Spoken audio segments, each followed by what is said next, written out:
suite, notre artiste du jour, c'est Marie Dekerl. Bonsoir Marie. Bonjour, bonsoir. Comment ça va? Très bien. Merci d'être avec nous. On va découvrir dans un instant votre expo qui nous montre une ville moderne, mais pas n'importe où, dans un cadre qui l'est beaucoup moins, vous allez voir. C'est le château médiéval de Fougères-sur-Bièvre dans le Loir-et-Cher.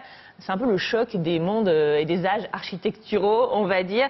Mais tout de suite, si vous êtes prêts, on est vendredi, c'est normal, c'est le zapping de la semaine. Tout de suite le Loir-et-Cher et le château médiéval de Fougères-sur-Bièvre avec vous, Marie Dekerl. Le château, il accueille jusqu'au 10 octobre votre exposition qui s'appelle Outreville. Mais déjà, justement, un mot sur ce cadre qui est assez incroyable. Vous connaissez le château médiéval de Fougères? Ouais. Oui, je connais. Alors moi, j'y suis jamais allée. Alors expliquez-nous, dites-nous quelques mots sur le château, Marie. Alors, ce château médiéval et renaissance de Fougères-sur-Bièvre est administré par le Centre des Monuments Nationaux. Et vraiment, je vous y invite à y aller entre amis ou en famille. C'est un lieu de rêve où à l'extérieur, on est dans une forteresse avec son ancien pont-levis, un ensemble fortifié. Et dès qu'on rentre à l'intérieur, la surprise de grandes ouvertures, des fenêtres assez grandes. Et c'est finalement un palais, un château de plaisance plus qu'une forteresse ou qu'un château fort à l'intérieur. Ouais, ensuite, il y a tout un ensemble de petites pièces vraiment intéressantes à découvrir avec des enfants ou en famille, parce que c'est assez labyrinthique et on prend un grand plaisir à s'y perdre. On sent que Marie a passé des journées et des soirées entières dans le château à tout explorer. Qu'est-ce qu'on ressent quand on passe la porte d'un lieu aussi fou que celui-là en tant qu'artiste en disant mais tiens, je vais mettre mes œuvres ici? C'est un challenge absolument incroyable. Ça booste beaucoup en termes d'énergie et de créativité de travailler dans un lieu aussi magique. J'imagine. Et de savoir aussi qu'on va toucher un public qui n'est pas un public qui forcément vient pour l'exposition, mais qui vient pour d'autres choses et qui va être surpris. Donc j'ai travaillé la surprise et j'aime beaucoup l'idée que le Centre des Monuments Nationaux a relevé ce challenge avec moi de créer un pont temporel entre une exposition de peinture contemporaine sur l'architecture contemporaine et ce lieu ancien, historique, que nous avons ainsi peuplé de peinture à l'huile. Bien sûr, alors j'imagine que quand on expose en tant qu'artiste, on a l'habitude d'aller dans les galeries d'art, effectivement, où là tout est blanc, des espaces vierges, on va dire, pour accueillir vos œuvres. Là, c'est pas le cas. Comment vous avez travaillé? Vous avez choisi des œuvres en particulier pour que ça dialogue un peu avec les vieilles pierres? Alors oui, j'ai beaucoup réfléchi à la scénographie de l'exposition avant même de commencer le projet. J'ai commencé par faire une maquette du château dans les salles où j'allais pouvoir exposer. Ah oui, il y a 3 salles concernées. On a un artiste aussi, les gens travaillent sur plan ici. Ça, tout à fait, nous en avons discuté juste avant l'exposition. Avec Michel, bah oui, pour la 2 chevaux. Et ensuite, j'ai réfléchi à la façon dont j'allais créer la surprise dans le parcours du visiteur. Donc il y a une vraie réflexion sur la scénographie.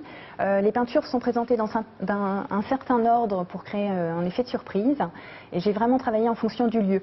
Alors, ensuite, dans l'ensemble des peintures, il y a des choses que j'ai reprises qui sont une sélection de mon travail. C'est une rétrospective. Et puis, il y a la moitié des œuvres que j'ai créées pour le site même, pour l'exposition. Ah oui, donc là, il y a une vraie démarche. Mais alors justement, parlons de vos œuvres, on en a vu passer quelques-unes. Outreville, c'est le titre de l'exposition. Ça fait penser à Outre-mer. C'est bête comme ça, mais c'est la même idée, c'est d'aller au-delà de la mer, mais là, au-delà de la ville. En effet, Outreville, j'ai choisi ce terme avec le Centre des Monuments Nationaux pour bien montrer qu'il s'agit d'une démarche qui va au-delà de l'architecture urbaine, vers un langage poétique, pictural, une recherche de la lumière citadine et de l'énergie urbaine, des connexions qu'on peut trouver, de l'humanité qu'on peut trouver dans une architecture très très dense. Donc Outreville, c'est aussi un clin d'œil en effet au bleu outre-mer, qui est une couleur qui est très présente dans ma peinture. On a vu défiler là une peinture qui s'appelle justement Outreville et qui en contient beaucoup.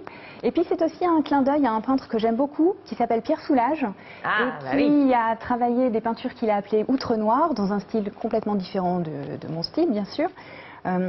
Mais c'était aussi un hommage à ce peintre que j'aime beaucoup et dont j'aime beaucoup le travail, son travail étant en abstrait, tandis que je suis dans du semi-figuratif. Et alors pour terminer, moi je dis c'est quand même un peu original d'avoir justement ces peintures très urbaines, très modernes dans ce lieu. Ce sont les monuments qui sont venus vous chercher, c'est vous qui avez été vers eux. Qui a eu l'idée de ce dialogue entre les temps et les bâtiments? Alors je tiens à remercier vivement la commissaire de l'exposition, Anne Rousset, qui est administratrice au sein du Centre des Monuments Nationaux, qui a à sa charge ce site, le château de Fougères-sur-Bièvre et 3 autres, et qui a eu le coup de cœur pour une partie de mon travail qu'elle a vu dans une exposition collective.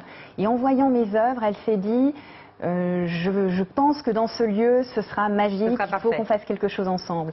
Et le château de Fougères-sur-Bièvre, vous allez le voir en le visitant, n'est pas meublé, ce qui est comme une galerie géante, et c'est un lieu extrêmement propice à une exposition de ce type. Le château lui-même a pour sujet et démarche pédagogique au sein du Centre des Monuments Nationaux l'art de bâtir. Il était donc très très intéressant de jouer sur cette architecture urbaine que de fait j'utilise beaucoup dans mon travail. Vous êtes la seule artiste sur le château à exposer? Oui, tout à fait. Merci beaucoup Marie, en tout cas d'être venue nous rendre visite. L'exposition Outreville de notre invitée Marie Decalles, c'est jusqu'au 10 octobre au château de Fougères-sur-Bièvre. L'expo est comprise dans le prix de l'entrée, c'est entre 5 et 6 euros. www.fougères-sur-bièvre avec des tirets entre chaque mot.fr pour retrouver toute l'actualité du château. Merci. Et Nidek, ça te dit d'aller à Loches? Ouais, mais on n'y va pas n'importe comment, je peux te dire mon petit gars.